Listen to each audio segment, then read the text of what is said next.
Tonisha B. Welcome back to the channel. So we are continuing with the home series. I want to educate you guys on the cost of buying a home. Like, how much money do you actually need to purchase a home? If you're liking the home series video so far, go ahead and like, comment, subscribe, and share. I just want to set the record straight because I feel like it's a lot of misconceptions out there about how much it costs to buy a home. For example, a lot of people think that you need 20% down to buy a home. That is not true. So I kind of want to give you guys some information, and I hope this will be useful to you guys.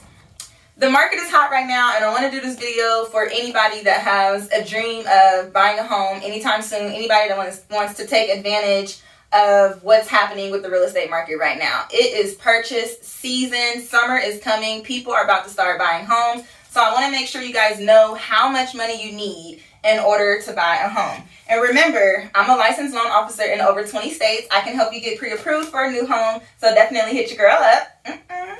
So first I want to go over an FHA loan. FHA is a government insured loan. I believe it stands for Federal Housing Administration. A lot of first-time home buyers get an FHA loan. FHA loan is for people that don't have the higher credit scores, or they don't have a lot of money saved up to buy a home, such as people that would qualify for a conventional loan. So I want to go over FHA loan. So it's 3.5% minimum down payment for an FHA loan. It's 3.5% of the purchase price. Meaning, if you buy, dang. How do you do it? Okay. You get it? Okay. Meaning, if you buy a $200,000 house, your down payment would be $7,000. It's 3.5% of the purchase price. Keep that in mind, you guys. On an FHA loan, you will have mortgage insurance. However, if you put down 10% on an FHA loan, you will only have mortgage insurance for 11 years. So mortgage insurance, aka MI, it is to protect the lender in case the borrower defaults on the loan. Okay, so that's mortgage insurance. And then, so next we have our conventional loan. The misconception with conventional loans that you need 20% down, that is not true. If you are a first-time home buyer and you can qualify for a conventional loan, guess what? News for you, baby. 3% of the purchase price. You only need 3% down. If you don't believe me, Google it. Fact check me. Please stop spreading the word that it's 20% down. That is not true. You're discouraging homeowners, people that want to be a homeowner, to buy a home. You don't need 20% down. If you already own a home and you want to buy another home, the minimum down payment for a conventional loan is 5%. So remember, first-time home buyer, 3%. If you are not a first-time home buyer, it's 5%.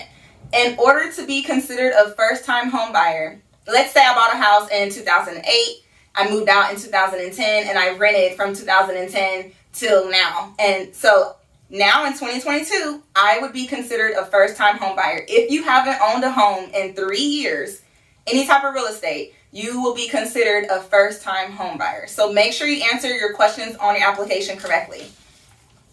All right, next, so it is 20% down if you would like to avoid the mortgage insurance on a conventional loan.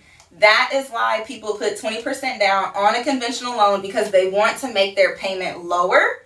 They want to have equity in the home, of course, but the 20% down, that is what you need to avoid mortgage insurance, okay? I do want to set the record straight and encourage possible first-time homeowners to save that money and get yourself that home you dream of, okay? For those of you interested in buying a second home, that's a conventional loan, and that's minimum 10% down. So remember, if you want to avoid mortgage insurance, you can still put 20% down, but minimum for a second home is 10% down. A second home is kind of like a lake house, a beach house, a home in another city. A second home has to be at least 50 miles away from where you currently live. So if you bought your neighbor's house, or a house across the street, or a house down the street, or you bought your mom's house, anything within 50 miles is considered an investment property, because you cannot have two primary residences. You can't stay two places at one time, according to the lender. Like, on paper, you can't stay two places at one time. So it's primary home, second home, investment home. So second home, has to be at least 50 miles away. All right, for those of you buying investment properties or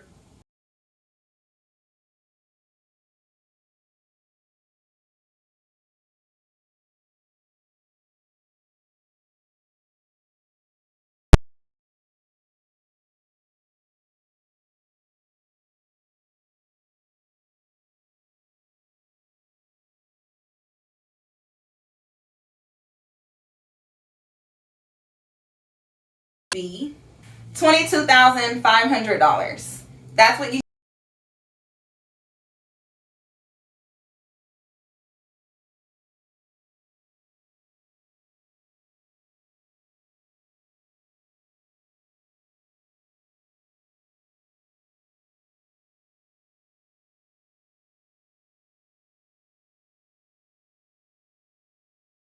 for a 1-unit investment property. So for those of you out there buying duplexes,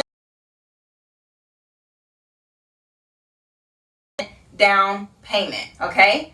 Listen up, write it down.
Be nice to the priest.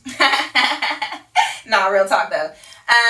Your school, your college, if you are in like what are they called, a sorority program or something, you might want to check with them and see if they can offer you down payment assistance program. You never know.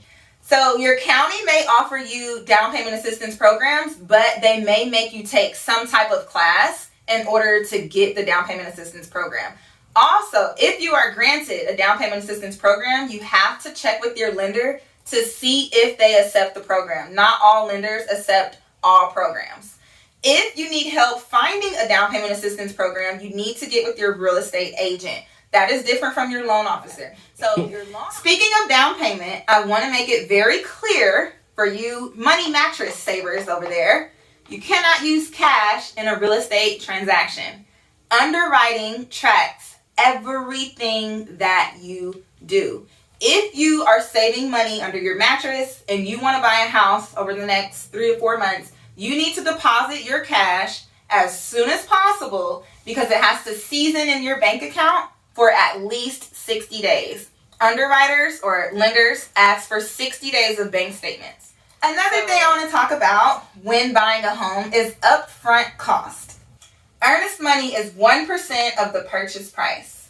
So, for example, if you are buying a $300,000 house, your earnest money is $3,000.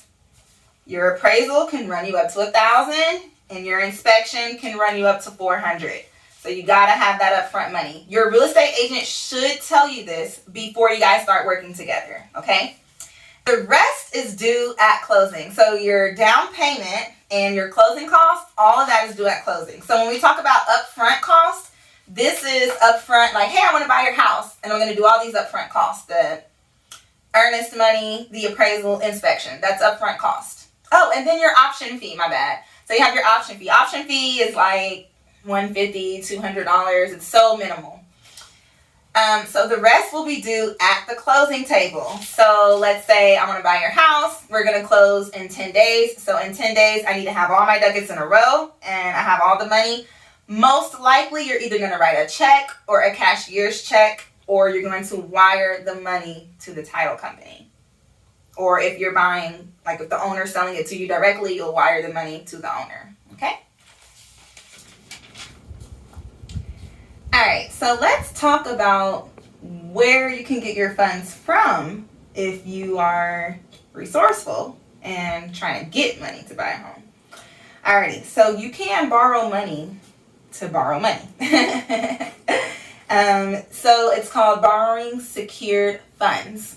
For example, a loan. You can even do, like we talked about in the previous video, a home equity line of credit, or like a cash out, and you can borrow money. Like I can borrow money from this house to go buy another house. And I'm borrowing against my own equity, okay? That is a secured source of funds to buy a home. It's the smartest one, actually. So you can sell things. You can sell your car. You can sell, we'll just say automobiles. You can sell artwork, collectibles, real estate. Some people sell a home to buy the new home. They use the profits from the sale of the home to buy the new home. Or money that you have simply in your savings account, checking account, retirement account, CD account. CD stands for certificate of deposit. Stocks and bonds, your 401k, IRA, things of that nature. For those of you that live in a state where weed is legal, you cannot use those funds to buy a home, unfortunately. And I know it's kind of unfair because it's legal in your state, but unfortunately you cannot use, those are unacceptable funds in order to qualify for a mortgage, okay? So when it comes to your retirement account, it's only the vested amount that's in your retirement account. So not everything in your retirement account is vested.